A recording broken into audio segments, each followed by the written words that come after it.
ఆశలు అనుభవాలు రెండవ భాగం. ఒకటవ భాగంలో ముకుందం తండ్రి మరణంతో ఇంటి బాధ్యత తలకెత్తుకుంటాడు. తమ్ముడిని ఇంజనీరింగ్ చదివించడం, పెద్ద చెల్లెలికి పెళ్లి చేసి కాన్పు చేయడం, అన్ని బాధ్యతలు నిర్వర్తిస్తాడు. కానీ తల్లి పోరు పెడుతుంది పెళ్లి చేసుకోమని. ముకుందం అంగీకరిస్తాడు. కథ కొనసాగుతుంది. రాత్రి 9 గంటలు దాటింది. అందరి భోజనాలు అయిపోయాయి. మరచెంబులో మంచినీళ్లు పోసుకొని పైన ఓ గ్లాసు బోర్లించి మెల్లిగా తమ గది వైపు దారితీసింది యశోద. తల క్రింద 2 చేతులు పెట్టుకుని వెల్లకితలా పడుకొని పరధ్యానంగా ఎటో చూస్తున్న ముకుందం గదిలో మట్టెల చప్పుడు, గాజుల గలగల వినిపించి చూపులు కొద్దిగా పక్కకు తిప్పాడు. యశోద తలుపులు వేసి మరచెంబు ఓ వారగా పెట్టింది. తల తిప్పకుండానే క్రీగంట మంచం వైపు చూసింది. తననే చూస్తున్న భర్త చూపులకి దొరికిపోయి చటుక్కున తల వాల్చేసుకుని టేబుల్ మీద వస్తువులు అటు ఇటు సర్దుతూ అక్కడే నిలబడిపోయింది. నవ్వుకున్నాడు ముకుందం. నువ్వు మరీ అంతలా సర్దేశావంటే రేపొద్దున నాకే వస్తువు అసలు దొరకకుండానే పోతుందేమో, జాగ్రత్త. సిగ్గుపడిపోయింది యశోద. అయినా అక్కడి నుంచి కదల్లేదు. చేతికి అందిన పుస్తకం తెరిచి పుటలు తిరిగేస్తూ నిలబడిపోయింది. అలా బిడియంగా నిలబడిపోయిన ఆమెనే రెప్పవాల్చకుండా చూస్తున్నాడు ముకుందం. అప్సరసలని తలదన్నే అందం కాదు, కానీ యశోద మొహంలో కళ్ళల్లో ఏదో నిర్మలమైన కాంతి ఉందనిపిస్తుంది. అమాయకత్వాన్ని, అభిమానాన్ని నింపుకున్న చూపులు ఎదుటివారి ఆత్మీయతని ఇట్టే పొందగలుగుతాయి. కేవలం తల్లిని సంతృప్తిపరచడానికి మొక్కు తీర్చుకున్నట్లు వెళ్ళి వచ్చేయాలనుకున్న తను ఆ చూపులకే బందీ అయిపోయాడు అనటం అబద్ధం కాదు. అయితే అంత సున్నితమైన సందర్భంలో కూడా తన మనసులో ఏదో సంశయం, భయం తల ఎత్తటం తప్పలేదు. అందరు ఆడపిల్లల్లాగే ఈ అమ్మాయి కూడా పెళ్ళి అన్నా సంసారం అన్నా ఎన్నో కలలు కంటూ ఉండొచ్చు. మాది అతి సామాన్యమైన సంసారం. ఆలు మగలు ఆనందంగా బ్రతకటానికి డబ్బు ఒకటే ప్రధానం కాదు, కానీ ఆ ఉన్నదేదో తిని హాయిగా చెట్టా పట్టాలేసుకుని నవ్వుకుంటూ తుళ్ళుకుంటూ బ్రతుకుదాం అనే పరిస్థితులు కూడా కావు. సంసారంలో స్వేచ్ఛ, స్వాతంత్రం లాంటివి కొన్నాళ్ల దాకానైనా మనకి ఉండవు. ఆ సంగతి కూడా స్పష్టంగా చెప్పేస్తోనో అనిపించింది. కానీ ఆ సమయంలో తన ఉద్దేశం బయట పెడతానంటే అమ్మ వాళ్ళు ఎన్ని చివాట్లేస్తారో గుర్తు తెచ్చుకొని నోరు మూసుకుని ఊరుకున్నాడు. రివ్వున ఒక గాలి తెర వచ్చి కిటికీ రెక్కలు కొట్టుకోవటంతో అతని ఆలోచనలు తెగిపోయాయి. యశోద కూడా ఒక్కసారి తుళ్ళిపడి పుస్తకం మూసి కిటికీ వైపు ఒక అడుగు వేయబోయింది. అంతలో ముకుందం లేచి వెళ్ళి తలుపులు కొట్టుకోకుండా కొక్కాలు పెట్టొచ్చాడు. దక్షిణం వైపుకి ఉన్న ఆ కిటికీలోంచి చల్లటి గాలి ధారాళంగా వస్తోంది. ఎంత చలికాలమైనా ఆ కిటికీ మూసుకోవటం అతనికి ఇష్టముండదు. ఆ గదిని ఆనుకొని అటువైపు ఉన్న పెరట్లో జాజి పందిరి ఉంది. ఇంచుమించు సంవత్సరం పొడుగునా అది పూస్తూనే ఉంటుంది. సాయంకాలం శకుంతలో శశిరేఖో మొగ్గలన్నీ కోసుకున్న వాళ్ళ కంటపడకుండా, వాళ్ళకి అందకుండా ఆకుల సందున అక్కడక్కడ ఉండిపోయిన మొగ్గలు దీపాలు పెట్టే వేళకి విచ్చుకొని మెత్తటి పరిమళాన్ని వెదజల్లుతూ ఉంటాయి. చల్లటి గాలితో పాటు వచ్చే ఆ మృదువైన సౌరభం కోసమే అతను ఆ కిటికీ తెరుచుకొని దాని పక్కగా మంచం వేసుకుంటాడు. ఇవాళ గదిలో కూడా యశోద తలలో విచ్చుకుంటున్న జాజులు వాతావరణాన్ని మరీ ఆహ్లాదకరంగా మత్తుగా మార్చేశాయి. ఇలా ఎంతసేపు నిలబడతావు? కిటికీ పక్కగా నిలబడి అలా బయటికి వెన్నెల్లోకి చూస్తున్న భర్త తనకి దగ్గరగా వస్తున్నట్లు గ్రహించుకునే లోపునే హఠాత్తుగా తనను చుట్టేసిన 2 చేతుల్లోనూ ఒదిగిపోయింది యశోద. కాళ్ళు నొప్పి పెట్టడం లేదన్నట్లుగా తల ఊపింది. ఎలా ఉంది అత్తారిల్లు? పనంతా చేసి అలసిపోయావా? సాయంకాలమే రైలు దిగొచ్చావు. ఇవాళకి నువ్వే పని ముట్టుకోవద్దు, నేను చూసుకుంటానులే అన్నారు అత్తయ్య. నేను ఊరికే అక్కడ నిలబడ్డానంతే, ఏ పని చెయ్యనివ్వలేదు. యశోద పెదవి విప్పి మాట్లాడింది. చూసావా అమ్మకి ఎంత గారాబమో నువ్వంటే అంటూ తమకంగా తన కంఠం మీద ముద్దు పెట్టుకుంటున్న భర్తని మరి మీకు అని అడగాలనిపించింది. రాణి సిగ్గుతెర అడ్డొచ్చి మాటల్ని పెదవుల చాటునే బంధించేసింది. యేషు, నీతో ఒక మాట చెప్పాలి. హఠాత్తుగా అతని గొంతు గంభీరంగా మారిపోయింది. పెళ్ళయ్యాక మనిద్దరం కలిసి ఉన్నది 6-7 రోజులే. అప్పుడే చెప్పటానికి నువ్వేమనుకుంటావో అని జంకాను. రా అలా కూర్చుందాం అంటూ చేయి పట్టుకుని మంచం దగ్గరికి తీసుకెళ్ళాడు. సంభ్రమం, కుతూహలం నింపుకున్న కళ్ళతో అదేమిటో చెప్పండి అన్నట్లు చూసింది. ఏదో చెప్తాను అనేసాడే కానీ తీరా అసలు విషయం ఎలా ప్రస్తావించాలో అతనికి అర్థం కాలేదు. ఒక క్షణం చివరికి అన్నాడు, అసలు నాకు ఇప్పుడిప్పుడే పెళ్లి చేసుకోవటం ఇష్టం లేదు. ఓ ఇదేనా అన్నట్లు చూసింది యశోద. ఆ మాట వింటూ నాకు తెలుసు ఎంతమాత్రం ఆసక్తి లేనట్లు నిదానంగా చెప్పింది నవ్వు దాచుకుంటూ. ఎవరు చెప్పారు? సీతారామయ్య గారు. అన్నారని మా నాన్నగారు వాళ్ళు అనుకుంటుంటే విన్నాను. అయితే కారణం ఏమిటో నేను ప్రత్యేకించి చెప్పక్కర్లేదన్నమాట అని. చూడు, కొద్ది నెలల్లో సుందరం చదువైపోతుంది. వాడికి పెళ్ళై ప్రకాశం, శశీలకి కూడా చదువులు పెళ్ళిళ్ళు అయ్యేదాకా మనిద్దరి మీద కాస్త బాధ్యత ఎక్కువే ఉంటుంది. ఈ బాధ్యతలన్నీ నా మీద పెట్టి నాన్నగారు నిశ్చింతగా కన్ను మూశారు. వాటిని నిర్వహించడంలో ఎలాంటి లోటు రాకూడదనే నా కోరిక. అందుకే పరిస్థితులన్నీ ఓ దారిలో పడేదాకా అసలు పెళ్లి మాటే తలపట్టదలుచుకోలేదు. సరే, అమ్మ మాట కాదనలేక నిన్ను చూడటానికి వచ్చాననుకో. ఇంకా చూసిన తర్వాత వద్దు అనటం నా తరం కాలేదు. ముసిముసిగా నవ్వుకుంది యశోద తల వంచుకొని దుప్పటి కొసలు మెలిపెడుతూ. ఇప్పుడు తీరుబడిగా కూర్చోబెట్టి నీకేదో నీతి బోధలు చేస్తున్నాను అనుకోకు. కానీ నువ్వు అన్ని విధాలా నాతో సహకరించాలి. మరుదులని, ఆడబిడ్డల్ని వదినలా కాకుండా కన్న తల్లిలాగే ఆదరించాలి. ఈ కుటుంబంలో మన వల్ల ఎలాంటి కలతలు రాకూడదు. అంతేకాదు, అవసరమైతే చిన్న చిన్న త్యాగాలు చేయటానికి, కొన్ని ఇబ్బందుల్ని ఓర్చుకోవటానికి నువ్వు అలవాటు పడాలి. ఇంకా ఇంటి బాధ్యత అంటే నీకు ఊపిరి సరపని పనేమీ ఉండదు. అమ్మ సంగతి గ్రహించుకున్నావుగా. నిన్ను కన్న కూతురులాగే చూసుకుంటుంది. కొంతమంది అత్తగార్లలా నిన్ను కోడరికం పెట్టడం ఏమీ ఉండదు. ఇంకా నా విషయం, నీ మనస్సుకి ఏ విధంగానూ కష్టం కలగకుండా చూడటానికి నాకు చేతనైనదంతా చేస్తాను. పిల్లలు వదినా వదినా అంటూ నీ వెంట తిరుగుతూనే ఉన్నారు కదా. ఒకవేళ చిన్నతనం చేత వాళ్ళ వల్ల ఏదైనా పొరపాటు జరిగినా నువ్వు సర్దుకుపోవాలి. నేను చాలా చాదస్తంగా చెప్తున్నాను కదూ. చెప్పటం ఆపి భార్య కళ్ళల్లోకి లోతుగా చూడబోయాడు. అంతవరకు చలనం లేని బొమ్మలా కూర్చుండిపోయిన యశోద తల తిప్పి మెల్లిగా అంది. మీరింతగా చెప్పనక్కర్లేదు. మీ బాధ్యత నా బాధ్యత కాదా? అన్ని విధాలా మీకు తృప్తి కలిగే విధంగా నేను మసులుకుంటాను. నేను మాటిస్తున్నాను. నన్ను నమ్మండి. నాకు చాలా సంతోషంగా ఉంది. నీ రాక వలన నాలో ఏదో మార్పు వచ్చిందని, ఈ సమిష్టి కుటుంబంలో ఒడిదుడుకులు ఏర్పడ్డాయని ఇంట్లో వాళ్ళు కానీ బయట వాళ్ళు కానీ అనుకోవటానికి ఎలాంటి ఆస్కారం కలగకూడదు అన్నాడు అనునయంగా భార్య చెంపలు నిమురుతూ. అలాంటి భయాలేవీ మీకు అక్కర్లేదు. ఇంతకన్నా ఇంకా ఎలా చెప్పాలో తెలియటం లేదు. యశోద కళ్ళు దీనంగా చూశాయి. నా భయాలతో నిన్ను హడలగొట్టేసినట్లున్నాను కదూ. నవ్వుతూ దగ్గరకు తీసుకున్నాడు ముకుందం. పరీక్షా ఫలితాలు తెలిసే రోజులు వస్తున్నాయి అంటే పిల్లలున్న ఇంట్లో అదో రకమైన సందడి, ఆరాటం ఉండక మానదు. అందులో అవి పబ్లిక్ పరీక్షలు అయితే ఇంకా హడావిడి చెప్పక్కర్లేదు. తనలో తనకి, ఇంటిలో వాళ్ళకి ఎంత నమ్మకం ఉన్నా పత్రికాముఖంగా ఆ వార్త తెలుసుకునేదాకా సుందరం మనసుకి కాస్త కూడా స్థిమితం లేనట్లే ఉంది. తన నెంబరు పేపర్లో చూసుకుంటుంటే ఆనందాతిరేకంతో అతని కళ్ళు చెమ్మగిలినట్లయ్యాయి. తను బిఈ అయ్యాడు. కోరుకున్నది సాధించగలిగాడు. నిజంగా నీ ప్రోత్సాహం, సహకారం లేకపోతే నేనింతటి వాడిని కాలేకపోయేవాడిని అన్నాడు అన్నగారి వంక కృతజ్ఞత ఉట్టిపడే కళ్ళతో చూస్తూ. నలుగురు 4 రకాలుగాను అన్నప్పటికీ సాహసించి పెద్ద చదువులో పెట్టినందుకు ఒక్క ఏడాదైనా ఫెయిల్ అవ్వకుండా డిగ్రీ సంపాదించుకున్నావు.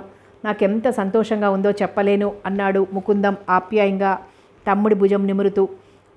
సమయానికి చేతిలో డబ్బు లేకపోయినా ఇక్కడ అక్కడ తెచ్చి సర్దుబాటు చేసి పంపించినందుకు 10 మందిలోనూ మా మాట దక్కించావు అంది సుభద్రమ్మ గారు గర్వంగా కొడుకుల వంక చూసుకుంటూ.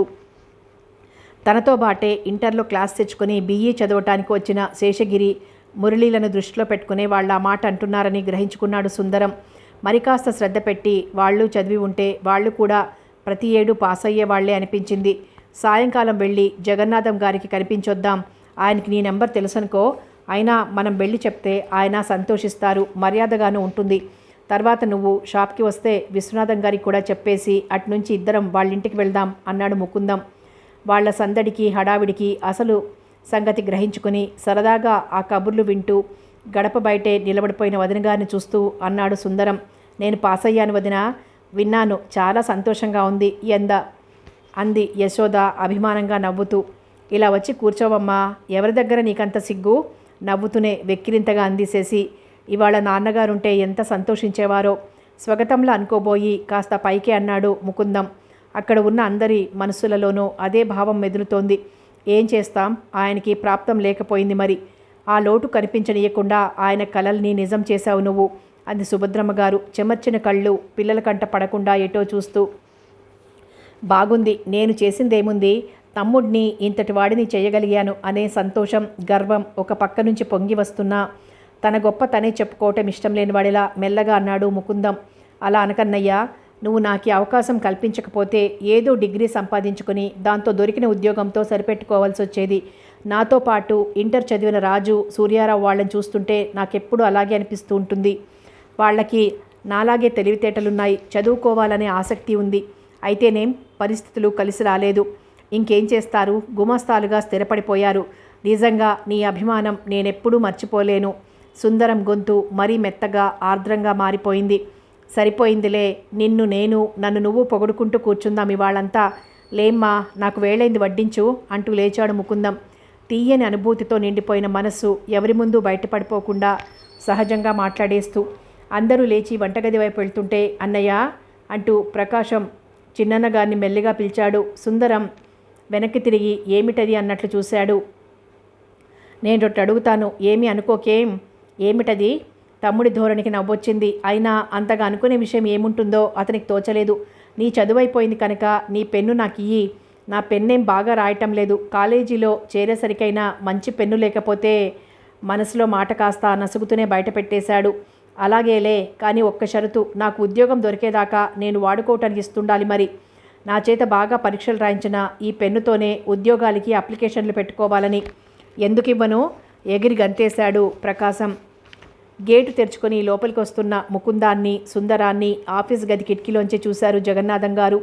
చేతిలో కాగితాలు బల్ల మీద పడేసి లేచి వరండాలోకి వచ్చి, ఏమయ్యా, కంగ్రాచ్యులేషన్స్, రండి రండి అంటూ ఆదరంగా ఆహ్వానించి లోపలికి తీసుకువెళ్ళాడు. మీ నాన్నగారు కోరుకున్న వాటిలో ఒకటి నెరవేరింది. ఆయనే ఉంటే ఇవాళ నువ్వింతటి వాడివైనందుకు ఎంత పొంగిపోయేవారో అంటూ ఆయనే సంభాషణకి ఉపక్రమించారు. మాకంతటి అదృష్టం ఉండొద్దటండి అన్నాడు ముకుందం బాధగా నిట్టూరుస్తూ. నాన్నగారు లేకపోయినా అన్నయ్య అభిమానం, మీ సహాయం నన్నింతటి వాడిని చేశాయి అన్నాడు సుందరం. భలే వాడివే, నాదేముంది, నేను కాకపోతే మరో ఎల్లయ్య ఊళ్ళో డబ్బే పుట్టదన్నట్లు మాట్లాడతావేమిటి అన్నారు జగన్నాథం గారు. ఆ ఉపకారం ఏమిటో మాకు తెలుసు. 10 సార్లు మీ దగ్గర అదే మాట్లాడి మిమ్మల్ని మొహమాట పెట్టడం బాగుండదు, కానీ అది మేము గుర్తుంచుకుంటే చాలు అన్నాడు ముకుందం. బాగుంది. జగన్నాథం గారి చిరునవ్వులో వాత్సల్యం తొడికిసలాడింది. అయితే ఇంక తర్వాత ఏమిటి? ఎక్కడైనా ఉద్యోగం దొరికే సూచనలున్నాయా? అంటే ఇంతకు మునిపే ఎవరినైనా కలుసుకోవటం, ఎక్కడైనా ప్రయత్నించటం అది చేశావా అన్నారు సుందరం వైపు తిరిగి. ఏదండి, ఈ రిజల్ట్స్ ఏదో తెలిస్తే బాగుంటుందని ఊరుకున్నాను. మా ప్రొఫెసర్లు 2-3కి నేనంటే మంచి ఇంప్రెషన్ ఉంది. నన్ను బాగా లైక్ చేస్తారు. ఈ రిజల్ట్స్ విషయం వాళ్ళకి పర్సనల్గా రాస్తూ జాబ్ విషయం కూడా రాద్దామనుకుంటున్నాను. ఏదైనా అవకాశం ఉంటే నన్ను రికమెండ్ చేయమని. పేపర్లో పడ్డ అడ్వర్టైజ్మెంట్లకి అప్లై చేయటం ఉండనే ఉంటుందనుకోండి. తమ్ముడు మాటల్ని ముకుందం పూర్తి చేశాడు. ప్రైవేటు కంపెనీలలో అయితే త్వరగా పైకి రావచ్చు. కొన్ని పెద్ద పెద్ద కంపెనీలకి అప్లికేషన్లు పడేసి ఉంచు. వేకెన్సీ వచ్చినప్పుడు వాళ్లే పిలుస్తారు. మా నెఫ్యూకొకడికి అలాగే దొరికింది. నేను అదే అనుకుంటున్నాను అన్నాడు సుందరం. అన్నట్లు ప్రకాశం ఈ 7 ఇంటర్లో జాయిన్ అవుతాడు కాబోలు. ఏదైనా అతని చదువు గూర్చి సమస్యలేవి ఉండవు మీకు అన్నారు జగన్నాథం గారు. అదే మేము అనుకుంటూ ఉంటాం అన్నాడు ముకుందం. సుందరం చిరునవ్వులో రవంత అతిశయం తొంగి చూసింది అతనికి తెలియకుండానే. ఆ తరువాత కాసేపు అవి ఇవి మాట్లాడి ఇంటికి వచ్చేశారు. ఓ ఉదయం అందరూ కూర్చుని కాఫీలు తాగుతూ ఏవేవో కబుర్లు చెప్పుకుంటున్నారు. గ్లాసులు ఖాళీ అయినా కబుర్లు తెమలటం లేదు. వాకిట్లోంచి ఎవరిదో పిలుపు వినిపించి ముకుందం లేచి వెళ్ళాడు. అతని వెనకే సుందరం, ప్రకాశం కూడా దారి తీశారు. తను తెచ్చిన కబురందించి వెళ్ళిపోయాడా వ్యక్తి. అమ్మా, ముకుందం గావు కేక విని శశి లేచి పరిగెత్తుకుని వెళ్ళింది. ఏమై ఉంటుంది అన్నట్లు అత్తాకోడళ్ళు ఒక్కసారి మొహాలు చూసుకున్నారు. సుభద్రమ్మ గారు లేచి వెళ్ళబోతుంటే ముకుందమే లోపలికి వస్తూ అన్నాడు బాధగా, జగన్నాథం గారు పోయారటమ్మా. ఎప్పుడు? అసలు ఎవరు చెప్పారు? ఆ వార్త నమ్మలేనట్లు అడిగింది సుభద్రమ్మ గారు. ఇప్పుడే వాళ్ళ తాలూకు ఎవరో వచ్చి చెప్పారు అన్నాడు సుందరం. జబ్బుగా ఉన్నట్లు కూడా వినలేదే. అవళ మీరు వెళ్ళినప్పుడు నిక్షేపంలా ఉన్నారు. చదువుల గురించి, ఉద్యోగాల గురించి ఎంతసేపో మాట్లాడారు. ఏమిటో నిన్నగాక మొన్న చూసినట్లుంది అన్నాడు సుందరం. సరే, అవాల్టి సంగతి ఎందుకు? నిన్న రాత్రి కూడా హాయిగా భోజనం చేసి పడుకున్నారట. ఉదయం ఆయన మామూలుగా లేచే వేళకి లేవకపోతే ఏమో నిద్రపోతున్నారేమో, లేపటం ఎందుకని ఊరుకున్నారట కాసేపు. తర్వాత చూస్తే ఏముంది, ఉత్త కట్టే. భ్రమచావక డాక్టర్ని పిలుచుకొచ్చారట. అసలు ప్రాణమే లేనప్పుడు ఎవరు మాత్రం ఏం చెయ్యగలరు అంది సుభద్రమ్మ గారు నిట్టూరుస్తూ. మరి మనం వెళ్ళొద్దాం అన్నాడు ముకుందం సుందరంతో. వాళ్ళింటికేనా? నేను వస్తాను పదండి అంది సుభద్రమ్మ గారు. జగన్నాథం గారి భార్యకి 4 ఓదార్పు మాటలు చెప్పి పిల్లలకి కాస్త ధైర్యం చెప్పి కాసేపు కూర్చొని వచ్చేసింది సుభద్రమ్మ. నువ్వు వెళ్ళిపో అని తమ్ముణ్ణి కూడా ఇంటికి పంపేసి ముకుందం వాళ్లతో పాటు శ్మశానం దాకా వెళ్ళి జగన్నాథం గారి పట్ల తమ కుటుంబానికి గల భక్తి గౌరవాలని వెల్లడించుకున్నాడు.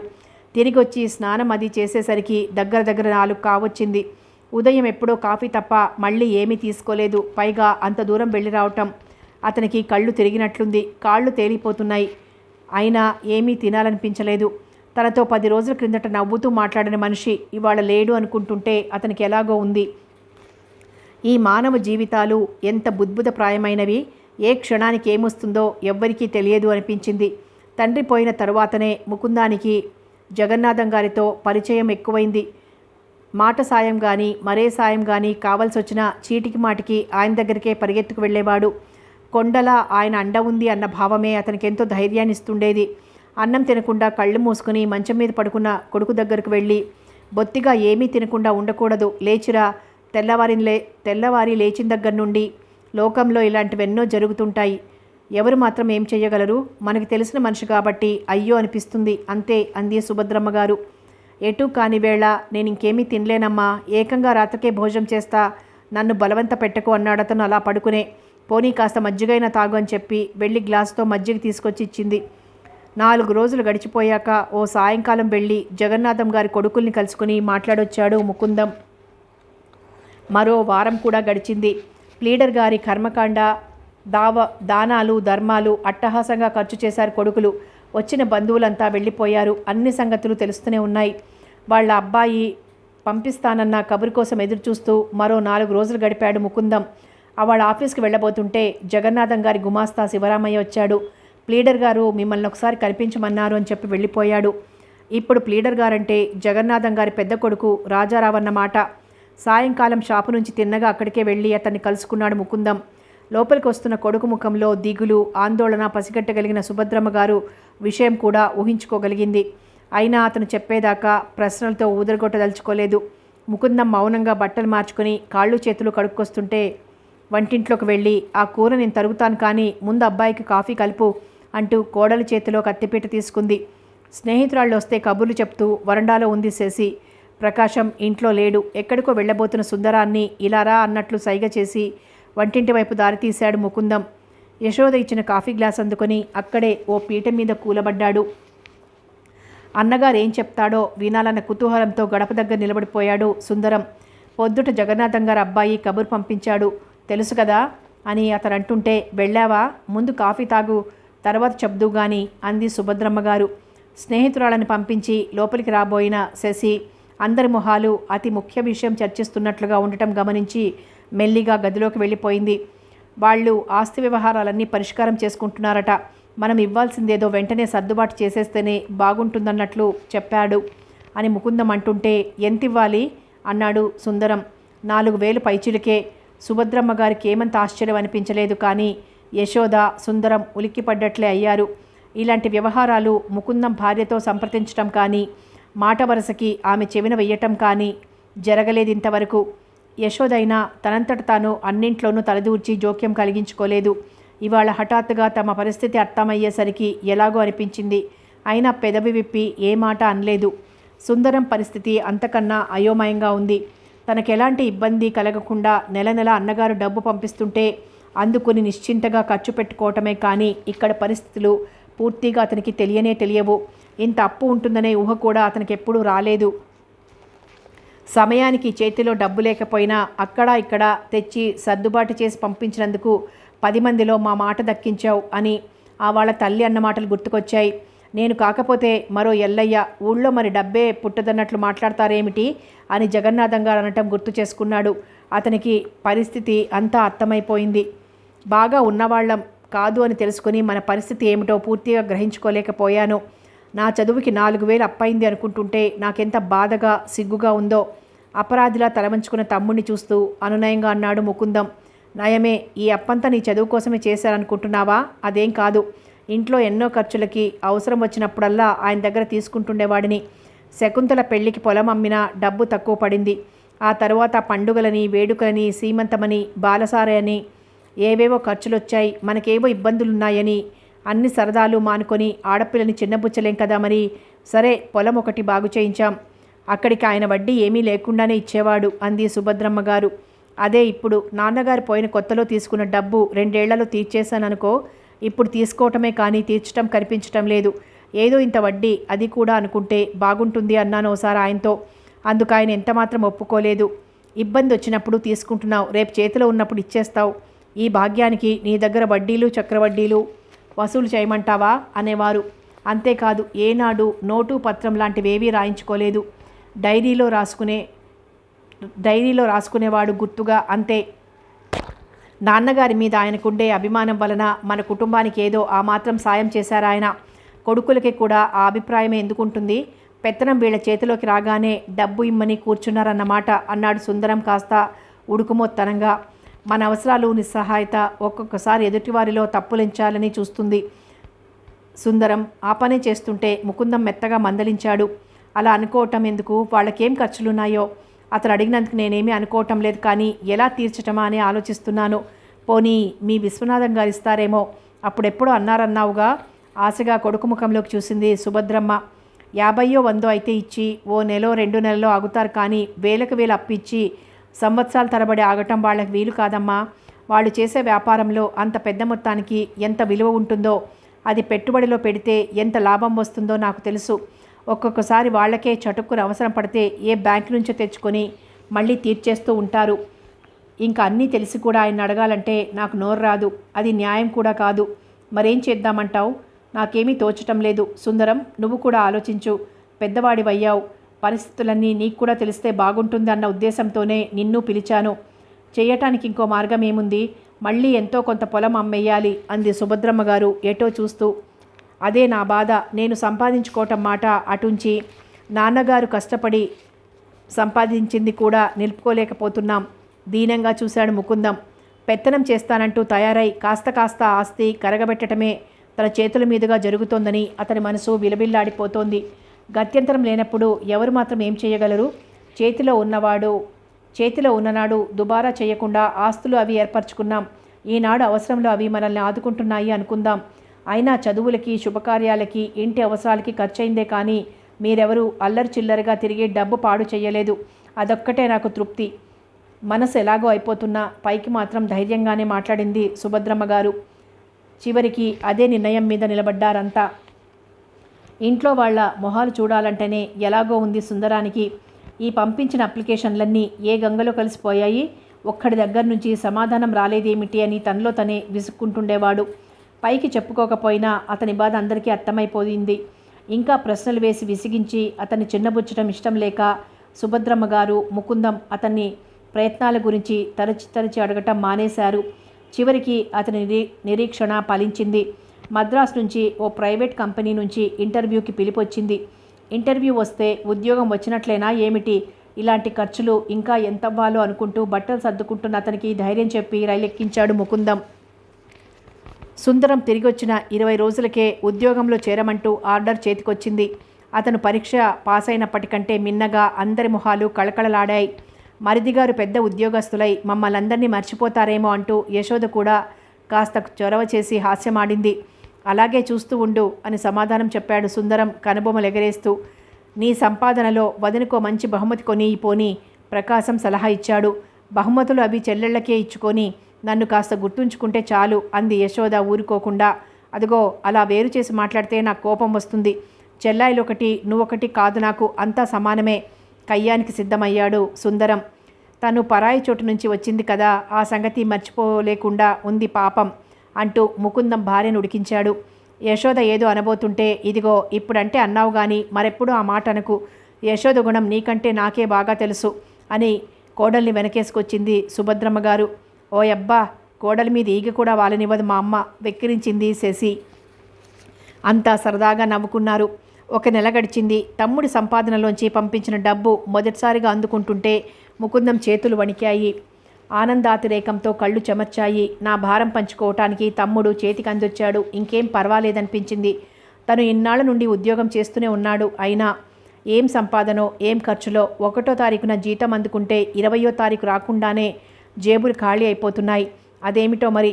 నెల మొదట లెక్కలు వేసుకుంటే దేనికదే అంతా సరిపోయినట్లే ఉంటుంది. తీరా రోజులు గడుస్తుంటే ఏవో మర్చిపోయిన ఖర్చులు గుర్తుకొస్తాయి. అనుకోని ఖర్చులు వచ్చి ఎదురుగా నిలిచి మమ్మల్ని ఏం చేస్తావు అని అడుగుతున్నట్లుగా ఉంటుంది. ఇక ఇప్పుడు ఆ బాధ లేదు అనుకున్నాడు. పనులన్నీ తెముల్చుకుని రాత్రి 10 గంటల వేళ పడకగది చేరింది యశోద. గదిలో పెద్ద లైట్ వెలగటం లేదు. ట్రాన్స్ఫార్మర్ బల్బు కాంతి పలచగా గది నిండా పరుచుకుని ఉంది. ఇవాళ పుస్తకాలేం ముందు వేసుకుని కూర్చోలేదే మీ ఈయనగారు అనుకుంటూ మంచినీళ్లు కూజ గోడువార పెడుతూ భర్త వైపు చూసింది. మెడదాకా దుప్పటి కప్పుకొని మంచం మీద అటు తిరిగి పడుకున్న ముకుందం మనిషి లోపలికి వచ్చిన సవడికి కూడా ఇటు తిరగకపోవటంతో అతను అప్పుడే నిద్రలో మునిగిపోయాడని గ్రహించుకుంది. తలుపులు గడియ వేసి తను వచ్చి నడుం వాల్చింది.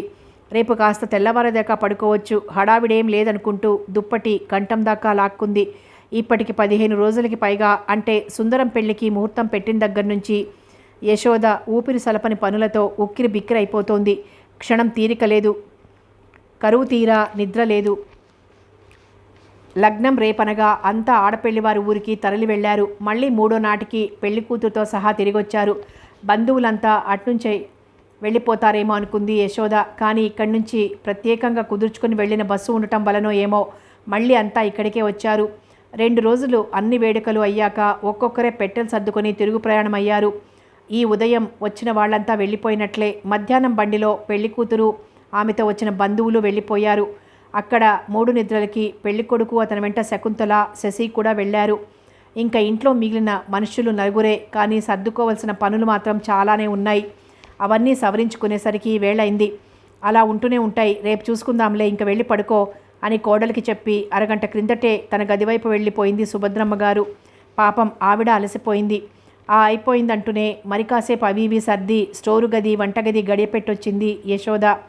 అలసిపోయిన శరీరానికి విశ్రాంతి దొరకగానే కళ్ళ మీదికి నిద్ర ముంచుకు రావాల్సిందే.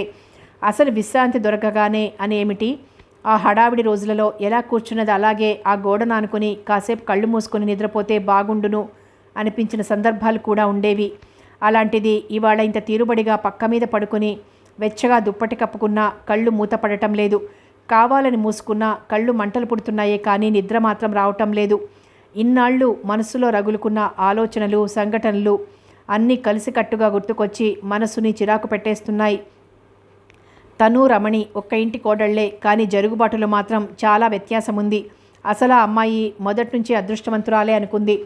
రమణి తండ్రి జిల్లా జడ్జిగా పనిచేసి రిటైర్ అయి ఈ మధ్య కాలం చేశారు. ఆయనకి 3 కొడుకులు, 3 కూతుళ్ళు. అందరిలోకి ఆఖరిది రమణి. మిగిలిన అందరి పెళ్ళిళ్ళు, పేరంటాలు నా చేతి మీదుగా లక్షణంగా దర్జాగా చేసుకున్నాను. ఈ కడసారపు దాని కళ్యాణాన్ని మాత్రం చేసుకునే యోగం లేదేమో నాకు అనిపించింది ఆయనకి. జబ్బు చేసి మంచం ఎక్కటంతోటే తరువాత ఎవ్వరూ ఎలాంటి గొడవలు పడకుండా తనుండగానే అన్ని ఏర్పాట్లు చేస్తే బాగుంటుందనే అభిప్రాయంతో ఆ రోజుల్లోనే విల్లు కూడా రాశారాయన.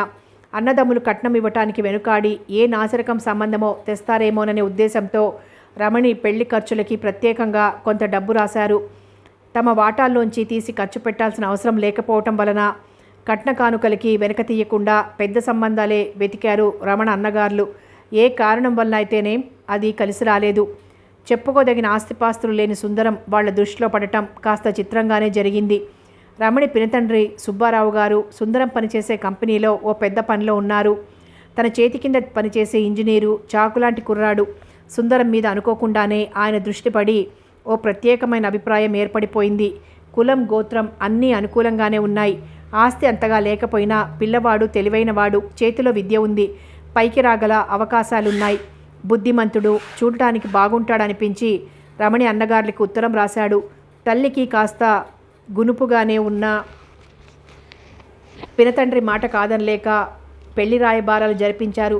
పిల్లవాడిని చూశాక రమణి స్పష్టంగా తన మనసు విప్పి చెప్పటంతో పెద్దలెవ్వరూ అభ్యంతరం చెప్పలేదు. 5,000 కట్నం, అత్తగారికి ఆడబడుచులకి లాంఛనాలు, పెళ్ళికొడుక్కి ఖరీదైన సూట్లు, రవ్వల ఉంగరం అన్నీ ఇచ్చి అట్టహాసంగా తండ్రి దర్జాకి కోరికకి ఎలాంటి లోటు రాకుండా జరిపించారు పెళ్ళి. వాళ్ళు జరిపించబోయేవన్నీ ముందుగానే తెలుసుకునక మనం కూడా గొప్పగానే వెళ్ళాలి, లేకపోతే బాగుండదు అనుకున్నారు సుభద్రమ్మ గారు, ముకుందం. సుందరం స్పష్టంగా తల్లికి ఉత్తరం కూడా రాశాడు. ఏ విషయంలోనూ ఆడపెళ్లి వారి ముందు మనం తేలిపోకూడదు. ఇంత కట్నము పుచ్చుకొని కూడా కట్నం మొహం చూసుకొని ఖర్చుకు వెనుకాడారని ఎవ్వరూ అనుకోకూడదు అని ప్రత్యేకంగా నాకెంతో చిన్నతనంగా ఉంటుంది అంటూ. రమణికి తల్లి వాళ్ళు పెట్టే బంగారం 15 తులాల పైనే ఉంటుంది. ఈ కాలంలో అంతకన్నా ఎక్కువగా మరీ మెడ తిరగకుండా బంగారం పెట్టుకోవటం ఫ్యాషన్ కాదు. రవ్వల దుద్దులు కొంటే బాగుంటుంది అనే సుందరం సూచనని వాళ్ళు అంగీకరించారు. మద్రాసులోనే సుబ్బారావు గారికి తెలిసిన వాళ్ళ ద్వారా దుద్దులు, సుబ్బారావు గారి భార్య, పిల్లలు ఎన్నిక చేసిన పట్టుచీరలు తీసుకున్నాడు. అవన్నీ కలిపి 3,000 పైనే అయింది. అవి కాకుండా చెల్లెళ్ళకి, తల్లికి చీరలు, పెళ్లికి కావలసిన మిగిలిన బట్టలు చాలా భాగం అక్కడే కొనేశాడు. పెళ్లికి 4 రోజులు ముందుగా సెలవు పెట్టి వచ్చిన సుందరం స్నానం భోజనం కానిచ్చి తీరుబడిగా పెట్టి తెరిచి అన్నీ బయట చాప మీద పరిచాడు. పెళ్లి కూతురు కోసం కొన్న ఖరీదైన పట్టు చీరలు, దగదగా మెరిసిపోతున్న వజ్రాల దుద్దులు చూస్తుంటే యశోద మనసు కలుక్కుమంది. అసూయ తేలుకొండిలా తలెత్తి ఉండి ఉండి పొడవటం మొదలుపెట్టింది. అందరూ ఉత్సాహంగా పెళ్లి ముచ్చట్లు చెప్పుకుంటుంటే తను సంతోషంగా వాళ్లలో కలవాలనే ఆసక్తి లేకపోయింది. వదినా, నీకోసం ఇది తెచ్చానంటూ లేత నీలం రంగు వెంకటగిరి జరీ చీర సుందరం చూపించినప్పుడు దాన్ని చేతిలోకి తీసుకుని చాలా బాగుంది అని మాట వరుసకు అందే కానీ తనకేమాత్రం తృప్తి కలగలేదు. తన ముఖభావాల్ని ఇంట్లో వాళ్ళు, ముఖ్యంగా భర్త వెంటనే పసిగట్టేస్తారేమోననే భయంతో మొహం మీద లేని నవ్వు పులుముకొని అన్నీ చూస్తూ కూర్చుంది. ఆ తరువాత కాస్త వివేకం తెచ్చుకొని ఆలోచిస్తే వాళ్ళు చేసిన దాంట్లో సబబు లేకపోలేదని కూడా అనిపించేది. తన పెళ్లికి 1,500 కట్నం ఇచ్చారు. అది ఇవ్వడానికే తండ్రికి నానా ఇబ్బంది అయింది. ఇంకా విధి లేకనో ఎలాగో అమ్మాయికి పెళ్లి చేసి పంపించే మార్గం లేకనో ఆ మాత్రమైనా ఇచ్చాడు తండ్రి. అది తప్ప పైన లాంఛనాలు, బట్టలు అంటూ ఒక్క పూచిక పుల్లైనా పెట్టలేదు. వచ్చిన వాళ్ళకేదో మర్యాదగా 2 పూటల భోజనం పెట్టి సాగనంపాడు. ఏ మాట కామాటే చెప్పుకోవాలి. మర్యాదలు సరిగ్గా జరగలేదు, అవి ఇవ్వలేదు, ఇవి పెట్టలేదు అని అత్తగారు కానీ ఆడబిడ్డలు కానీ ఒక్కసారైనా అనలేదు. అదంతా ముకుందం చేసిన కట్టడే అని తర్వాత తనకు తెలిసింది. ఆడపిల్ల కలవాళ్ళని ఏడిపించి వాళ్ళ దగ్గర ఉన్నదంతా ఊడ్చి తెచ్చుకుంటేనే కానీ మనకి తృప్తిగా ఉండదా ఏమిటి? కట్నం ఇంత కావాలని మీరు లెక్కించి అడగవద్దు. వాళ్ళు సంతోషంగా ఎంత ఇస్తే అంతే అని ముందుగానే అతను తల్లితోటి, సీతారామయ్య గారితోటి చెప్పాడట. అప్పుల పాలైపోయి ఆడపిల్ల పెళ్లి చేయక్కర్లేదు అని వాళ్ళకి సూచించినట్లుగానే తను ఆచరించాడు. తామిచ్చిన 1,500లోనే పెళ్లి ఖర్చంతా వెళ్ళ తీసుకున్నారు. మహా ఉంటే 4 తులాలుంటుందేమో. 2 పేటల సన్నటి గొలుసు, ఏదో మామూలువే 2 పట్టు చీరలు తనకి తెచ్చారు. సరే, ఈ పిల్ల తెచ్చే కట్నంతోనే ఈ పిల్లకి ఏదో కొంటున్నారని సరిపెట్టుకోవాలనుకుంది. ఆ సమాధానం మాత్రం అట్టేసేపు నిలిచేది కాదు. ఎక్కడికక్కడే తనకి ఏదో వెలితి జరిగినట్లు అనిపిస్తూ ఉండేది. తన పెళ్లినాటికి ఎవ్వరికీ ఏ వేడుకలు, ఆర్భాటాలు అక్కర్లేకపోయాయి. తనని గృహప్రవేశానికి తీసుకొచ్చినప్పుడు ఊళ్ళో 10 మందిని పిలిచి భోజనాలు అవి అంటూ ఏమీ హడావుడి చెయ్యలేదు. పెళ్లికొచ్చిన బంధువులైనా అట్నుంచటే వెళ్ళిపోయారు. అసలు ఇంట్లో సందడే లేదు. మరిప్పుడు తమ్ముడి పెళ్లికి అన్ని సరదాలు కావాల్సొచ్చాయి. కోడల్ని తీసుకొచ్చిన మర్నాడు అట్టహాసంగా ఊరందరినీ భోజనానికి పిలిచారు. ఆ మాత్రం దర్జాగా అయినా ఖర్చు చేయకపోతే ఆడపెళ్లి వారికి మనం మరీ లోకువైపోతాం అని సుందరమే ఆ ఏర్పాట్లన్నీ కావాలన్నాడట. పెళ్లి కూతురుతో వచ్చిన వాళ్ళకి విలువైన బట్టలు పెట్టారు. వాళ్ళు ఇచ్చిన కట్నంలోనే అంటూ ఇలా ఒకటి ఒకటి పెంచుకుపోయేసరికి ఆ డబ్బు అంతా అయిపోవటమే కాకుండా పైన 800 రూపాయల అప్పు తేలిందట. అత్తగారు భర్త మధ్యాహ్నం అనుకుంటుంటే బిందితను. తన విషయంలో ఏమీ వద్దు అనుకున్న మనిషి తమ్ముడి విషయం వచ్చేసరికి తల్లి తమ్ముడు చెప్పిన వాటికన్నింటికీ అంటూ లెక్క జమ లేకుండా ఖర్చు చేసేసి చివరికి 800 బాకీ ఉండిపోయాడు అంటూ చల్లగా బయటపెట్టాడు భర్త. అది విన్న అత్తగారికి కూడా చీమ కుట్టినట్లయినా అనిపించలేదు. అవుతుంది మరి, శుభకార్యం అన్నాక అన్నీ మనం అనుకున్నంతలోనే జరుపుకోవటం సాధ్యం కాదు. వాళ్ళంత దర్జాగా చేసినందుకు మనం ఈ మాత్రమైనా చెయ్యకపోతే అసలు బాగుండదు అంటూ వాళ్ళ గొప్పలన్నీ ఏకరు పెట్టింది. కోడలికి గాడ్రేజ్ బీరువా, మంచాలు, ఇంకా బోలెడు సామాను అని కొని సారెంతా సిద్ధంగా ఉంచారు. వియ్యపురాలన్నీ చూపించిందట. మద్రాసులో ఇల్లు కుదరగానే ఏకంగా అక్కడికి పంపించమంటారా, ముందు మీ ఊరు పంపించమంటారా అని అడిగింది. మళ్ళీ ఇక్కడికి అక్కడికి ఎందుకు, ఏకంగా మద్రాసే పంపించేయండి అని చెప్పాను అంది. అలాగా, బాగుంది. అయినా ఇంకెంత, ఓ నెల్లాళ్లలో ఇల్లు చూసుకుని సంసారం అది పెట్టుకుంటాడు అన్నారు సంబరంగా. ఆ సంతోషంలో అప్పుడు ఈ విషయం ఆయన పూర్తిగా మర్చిపోయినట్లున్నారు. ఒకవేళ గుర్తు ఉన్నా అంత బాధ అనిపించేదేమో. ఆయనకి ఎంతసేపు తమ్ముళ్ళని చెల్లాయిలని అదృష్టాలు చూసి మురిసిపోవడంతోనూ అవకాశం వస్తే 10 మందికి గొప్పగా చెప్పుకోవటంతోనూ సరిపోతుంది. వాళ్ల కోసం తను పడే ఇబ్బందుల్ని లెక్క కూడా చెయ్యరు అనుకుంది యశోద. పడక కుదరక విసుగ్గా లేచి కూర్చుంది. ఓ క్షణం తరువాత లేచి వెళ్ళి కూజాలో నీళ్లు కంచు గ్లాసులో వంపుకొని తాగింది. గ్లాసు మళ్ళీ కూజా మీద పెట్టబోతుంటే చెయ్యి జారి కింద పడిపోయింది. ఖంగున చప్పుడు చేసుకుంటూ. మనసు తిక్కగా ఉంటే పనులన్నీ ఇలాగే ఉంటాయి అనుకుంటూ దాన్ని తీసి మళ్ళీ యథాస్థానంలో పెట్టింది. టైం ఎంతైంది? ఇప్పటిదాకా నిద్ర మానుకొని కూర్చోకపోతే ఆ స్టోరూమ్ అది రేపు సర్దుకోకూడదు. మెలకువ వచ్చేసిన ముకుందం బద్ధకంగా ఇటు తిరుగుతూ అన్నాడు. 11 అవుతోంది. పనులన్నీ ఇందాకనే అయిపోయాయి లేండి. ఏమిటో నిద్ర పట్టలేదు. మంచినీళ్ళు తాగబోయి మీకు నిద్రాభంగం చేశాను అంది యశోద మంచం మీద కూర్చుంటూ. చిత్రంగా ఉందే. ముకుందం నిద్రమత్తు పూర్తిగా వదిలిపోయింది. తీరిగ్గా భార్యతో ముచ్చట్లు పెట్టుకొని కూర్చోవాలనిపించింది. ఒక్కదానివే బొంగరంలా తిరుగుతున్నావు, నీకు విశ్రాంతి అక్కర్లేదా అని మొన్న అడిగితే ఏమన్నావు? ఈ హడావిడి అయిపోనివ్వండి, ఓ రోజంతా లేవకుండా పడుకొని నిద్రపోతాను అన్నావు. మరి ఇవాళ ఏ పని లేకపోయినా నిద్ర రావటం లేదేమిటి చెప్పమా? అంతా వెళ్ళిపోయారు, ఇల్లంతా బావురుమంటోందని బెంగ పెట్టుకున్నావా? ఏం కాదు, ఏదో ఆలోచిస్తుంటే నిద్ర పట్టలేదు. అనాలోచితంగానే గబుక్కుననేసింది యశోద. ఆలోచనలా? ఓ, నాకు తెలిసిపోయింది. చెప్పనా నువ్వు దేనిని గురించి ఆలోచిస్తున్నావో? చెప్పండి చూద్దాం. ఇందాక అమ్మ ఆవిడ మాటలు వినుంటావు, అదే ఆలోచిస్తున్నావు. ఉలిక్కి పడింది యశోద. ఎంత జాగ్రత్తగా ఉన్నా ఈయనంతా గ్రహించేసుకున్నారన్నమాట. నా మనసులో మెదులుతున్న ఊహలు కూడా అద్దంలో కనిపించినట్లు తెలిసిపోయి ఉంటాయి. అవసరమైతే త్యాగాలు చేస్తారు. మన బరువు బాధ్యతలు తీర్చుకునే సందర్భంలో ఇబ్బందులు వచ్చినా లెక్క చెయ్యరంటూ అవళ గొప్పగా మాటలు చెప్పావుగా, మరి ఈ కాస్తకే ఓర్వలేకపోతున్నావా అని అడుగుతున్నారేమో అనుకుంటూ మొహంబగ్గ చూడటానికి జంకుతున్న దానిలా తలవంచుకుంది. మదే కదూ. అబ్బా, చివాట్లు పెట్టబోయే ముందు కూడా ఎంత మెత్తగా మాట్లాడగలడు అనుకుంటూ అత్తయ్య ఏం చెప్పారో నేను వినలేదు అంది బింకంగా. ఎంతైనా గడుసుదానివిలే, ఆ మాటలు నా నోటితోనే చెప్పించాలని అమ్మేమందో తెలుసా? యశోద ఎంతో ఎన్నదగిన మనిషి. ఇంత అనువర్తనంగా ఉండే కోడళ్ళు ఎక్కడో 100కో 1,00,000కో ఒక్కరుంటారు. ఇదంతా నా అదృష్టం.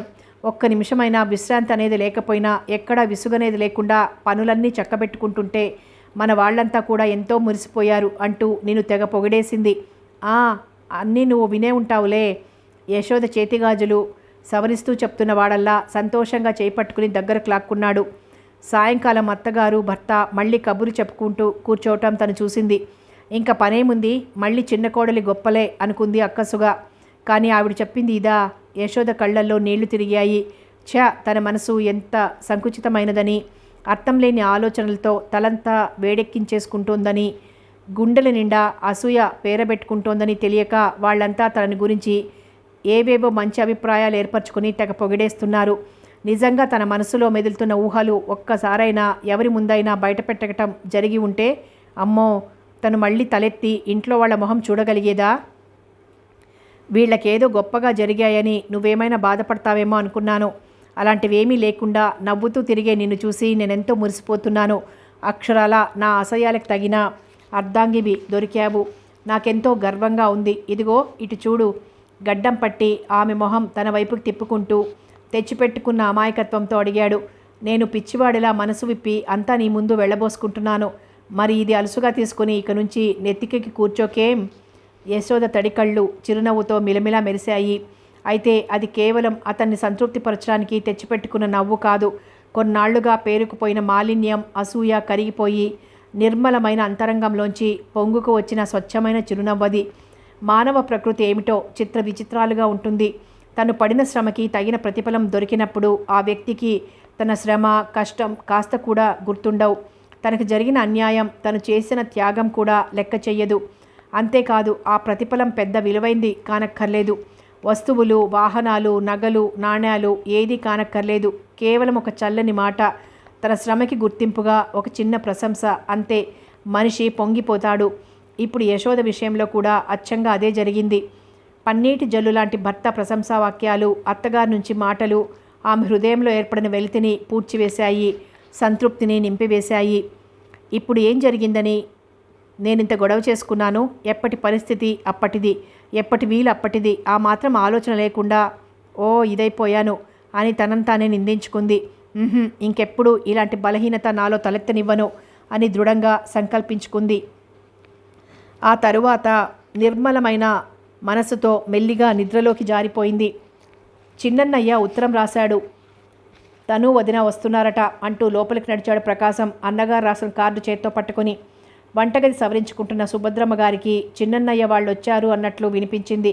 వచ్చారా అనుకుంటూనే ఉన్నా అంటూ సంబరంగా ఇంత మొహం చేసుకొని చేస్తూ ఉన్న పని అలాగే వదిలేసి హడావుడిగా యువతలకు ఆవిడ. నడవాలోనే ఎదురైన తల్లికి మరోసారి ఆ వార్త చెప్పి కార్డు అందించబోయాడు ప్రకాశం. సరిపోయింది, చిన్నన్నయ్య వదిన వచ్చారు అన్నట్లు వినిపించింది నాకు. ఇంతకీ ఎప్పుడొస్తున్నారు? ఎన్నాళ్ళు సెలవు పెట్టాడు? ఇంకా ఏం రాశాడు? నా చేతులు మంచివి కావు, నువ్వే చదువు అంది. ఆవిడడిగిన వివరాలకి సమాధానం ఏమీ లేదు. ఆ కార్డు మీద ఉన్న 4 వాక్యంలోనూ రేపు 1వ తారీఖు నుంచి సెలవు పెడుతున్నాను. మేమిద్దరం ముందుగా మా అత్తగారి ఊరు వెళ్ళి అక్కడి నుంచి మన ఊరు వస్తామని రాశాడు. అంతే. ఆ తర్వాత అమ్మకి నమస్కారాలు, ఇక్కడంతా క్షేమం అంటూ ఎప్పటి వాక్యాలే ఉన్నాయి. ఓ నెల సెలవు పెట్టాడేమో. ఆ మాత్రమైనా లేకుండా ప్రయాణం ఎలా కుదురుతుంది? సరే, ముందు అక్కడికి వెళ్తున్నారు కదా, అక్కడ 15 రోజులుండి ఇక్కడికి వస్తారనుకొని మళ్ళీ వంటగదిలోకి వెళ్ళి పోబోతున్నదల్లా ఆగిపోయి అవతల గదిలో పసిపాపని పక్కలో వేసుకుని పడుకుని ఉన్న పెద్ద కూతురుతోనూ పెరట్లో ఆరవేసిన బట్టలు గాలికి కింద పడిపోతుంటే అవన్నీ తీసి మడతలు పెట్టి పట్టుకొస్తున్న పెద్ద కోడలతోనూ ఆ కబురు కాస్త చెప్పేసింది మురిపెంగా నవ్వుతూ. ప్రకాశం చెప్తుంటే వినిపించింది అన్నారు వాళ్ళిద్దరు కూడా సరదా పడుతూ. ఒరేయ్, మీ చిన్నమామయ్య చిన్నత్తయ్య వస్తున్నారట్రా అంటూ అక్క కొడుకు బుగ్గలు నులిమి మరీ తన సంతోషం వ్యక్తం చేసుకుంది శశి ముద్దుగా. ఎప్పులు బిక్కమొహం వేసుకుని కందిపోయిన బుగ్గని నిమురుకుంటూ అడిగాడు వాడు. వాడి బుగ్గ చూడు ఎలా ఎర్రబడిపోయిందో, అదేం ముద్దు అంటూ చిన్న కూతుర్ని ఓసారి మందలించి రా బాబు అంటూ మనవడిని తీసుకుని వంటింట్లోకి వెళ్ళిపోయింది సుభద్రమ్మ గారు. చిన్న కోడలు ఈ ఇంట్లో 15 రోజుల పాటు ఉంటుందనుకుంటుంటే ఆవిడికి చాలా సంతోషంగా ఉంది. పెళ్లి కాగానే తీసుకొచ్చినప్పుడు 3 రోజులు ఉందంతే. తర్వాత అమ్మాయి మళ్ళీ ఇక్కడికి రానే లేదు. మద్రాసులో ఇల్లు అది కుదిరేదాకా కొన్నాళ్ళు ఇక్కడ ఉంటుంది, ఓసారి పంపించండి అని బియ్యప్రాలితో అంటే, మీ మాట కాదంటానా వదిన గారు? అయినా చూడండి, ఇంకా అంత దూరం వెళ్ళిపోతే చీటికి మాటికి రావటానికి ఎలాగూ కుదరదు. ఇప్పుడే ఓ 2 నెలల పాటైనా నా దగ్గర ఉంచుకొని ఆ తర్వాత పంపిస్తాను. ఏమిటో ఆడపిల్లలకి పెళ్లి చేసిన దాకా తొందరపడిపోతామేమో కానీ తీరా ఆ 3 ముళ్ళు పడి వాళ్ళు దూరంగా వెళ్ళిపోతుంటే మనసు ఎలాగో అయిపోతుంది. మీకు అమ్మాయిలున్నారు, మీకు మాత్రం తెలియదా ఈ కన్న ప్రేమ అంటూ కళ్ళు ఒత్తుకుందావిడ. సుభద్రమ్మ గారు మరేమీ అనలేదు. ఆ తరువాత 15 రోజులకే అక్కడ ఇల్లు కుదిరిందని సుందరం రాయటం, రమణి వాళ్ళ అన్నయ్య ఆ అమ్మాయిని తీసుకువెళ్ళి మద్రాసులో దిగబెట్టి రావటం జరిగిపోయింది. చిన్న కొడుకుతో కొన్ని ముఖ్యమైన విషయాలు మాట్లాడాలని ఆవిడ ఈ మధ్య అనుకుంటూనే ఉంది. ఉత్తరంలో ఆ సంగతులన్నీ రాస్తే బాగుండదేమో, పోనీ నేనే ఓసారి వెళ్ళిరానా ఏమిటి, వాళ్ళ కొత్త కాపురం చూసి 4 రోజులుండి వచ్చినట్లు ఉంటుంది, వాడితో అన్ని వ్యవహారాలు మాట్లాడినట్లు ఉంటుంది అని 10-15 రోజుల నుండి ఆలోచిస్తూనే ఉంది. ఇవాళ ఇలా అనుకోకుండా కొడుకు కోడలు వస్తారని ఉత్తరం రావటం చాలా శుభసూచకంగా అనిపించింది. ఇవాళ తారీఖు 30, సరే మరో 15 రోజుల్లో వస్తారన్నమాట అనుకుంది తనలో తనే లెక్కలు వేసుకుంటూ. సాయంకాలం ముకుందం ఇంకా వీధి వరండాలో ఉండగానే ఆ వార్త అందించారు ప్రకాశం శశి కలిసి. ఆహా అలాగా అంటూ లోపలికి వెళ్ళి, వాడు ఒకసారి వచ్చి వెళ్తే బాగుంటుందని నేను అనుకుంటూనే ఉన్నాను అన్నాడు తల్లితో. అదే మరి, అన్నీ కలిసి వచ్చాయి అందావిడ అలమార్లో జాగ్రత్తగా దాచిన కార్డు తీసి కొడుకు అందిస్తూ. ఓ వారం రోజులు గడిచిపోయాయి. ఇంకెంత, ఈ వారంలో వచ్చేస్తాడు అనుకుంది. వాళ్ళ మధ్యాహ్నం ఆవిడ దగ్గరుండి అప్పలమ్మ చేత గదులు వరండాలు అన్ని బూజులు దులిపిస్తుంటే, మొన్నే దులిపించాం కదా, బాగానే ఉన్నాయని ఊరుకున్నాను అంది యశోద. తను అశ్రద్ధ చేశానని అత్తగారు అనుకుంటున్నారు కాబోలు అనిపించింది. ఎలాగో అయిపోయింది ఆమె మనసు. నిజమేలే, ఏమిటో మొన్న యథాలాపంగా అలా తలెత్తి చూసేసరికి ఆ మూలగా బూజు వేళ్లాడుతూ కనిపించాయి. సరే, నిన్న మధ్యాహ్నం ఇది కనిపించి పనేమీ లేదు, ఏమైనా ఉంటే చెప్పండి అంది. పోనీ వాళ్ళొచ్చి ఈ పని చేసి పెట్టు అన్నాను. ఏదో ₹10 డబ్బులు దాని చేతిలో పడేస్తే తీరిపోతుంది అంది సుభద్రమ్మ గారు. అవతల వసారాలో ఉన్న అప్పలమ్మకి వినిపించకుండా మెల్లిగా. మరో 2 రోజులు గడిచాయి. ఇన్ని మినుములు వేయించి పప్పు చేసి పొట్టు తీసి పిండి విసిరి డబ్బాలో పోసి కమ్మదనం పోకుండా గట్టిగా మూత పెట్టింది. వాళ్ళు రాగానే మినపసుని కలపటానికి సిద్ధంగా. మర్నాడు మళ్ళీ ఏదో గుర్తుకొచ్చి ఇన్ని బియ్యం శనగపప్పు కలిసి మరక పంపించి పిండి విసిరించింది. అంతలోనే ఆవిడికి మరో అనుమానం వచ్చింది. జడ్జి గారి అమ్మాయి అతి గారాభంగా అపురూపంగా పెరిగింది. బస్తీలో పెరిగి ఇప్పుడు పట్నంలో కాపురం చేసుకుంటోంది. అలాంటి పిల్లకి ఈ మినపసున్ని ఉండలు, జంతికలు సహిస్తాయో సహించవో. నాజూకు పిండి వంటలు ఏమైనా చేసి పెడితే బాగుంటుందేమో. నాకు ఈ కొత్త రకాలు ఏమీ బాగా చేతకావు కూడాను. పాపం యశోద వంట్లో ఓపిక ఉంటే తనే ఏదో చేసి పడేసేది అనుకుని మరీ ఊరుకోలేక ఆ ముక్క కాస్త పెద్ద కోడలు చెవిన పడేసింది. మీరు చేసిన పిండి వంటలు సహించకపోవటం ఏమిటి? అయినా నాకు చేతనైనవేవో నేను చేస్తాను, ఏం పర్వాలేదు. రాకరాక వచ్చిన అమ్మాయిని మర్యాద చేసి పంపించలేక పోములేండి అని ధైర్యం చెప్పింది యశోద అత్తగారికి. సుభద్రమ్మ గారి లెక్క ప్రకారం 15వ తారీఖు కూడా వెళ్ళింది. ఎక్కడ కాకి అరుపు వినిపించినా ఇదిగో ఇవాళ సుందరం వాళ్ళు వస్తారు అంటుండేది. నయమే, చుట్టాలు వస్తున్నారని చెప్పే అరుపు కాదిది. వదిన నూతి దగ్గర బియ్యం కడుతోంది కదూ, ఆవిడ కాస్త ఏమారితే అవి పోసుకుపోవాలని నూతిగట్టు మీద వాలి అరుస్తున్నాయి అంటూ తల్లిని హాస్యం పట్టించేవారు ప్రకాశం, శశి కలిసి. ఆ తల్లికి తగిన కొడుకే ముకుందం. ఇవాళ మధ్యాహ్నం బండికొచ్చారేమో, నేను వెళ్ళేసరికి ఇంట్లో ఉంటారనుకుంటూ వచ్చాను అంటుండేవాడు ఆఫీస్ నుంచి వస్తూనే. పోనీ పలానా అప్పుడు వస్తున్నామని ఓ కార్డు ముక్క రాసి పడేయచ్చుగా. ఉడుకుమొత్తనం కనిపించనీయకుండా విసుక్కుంటూ ఉండేది సుభద్రమ్మ గారు.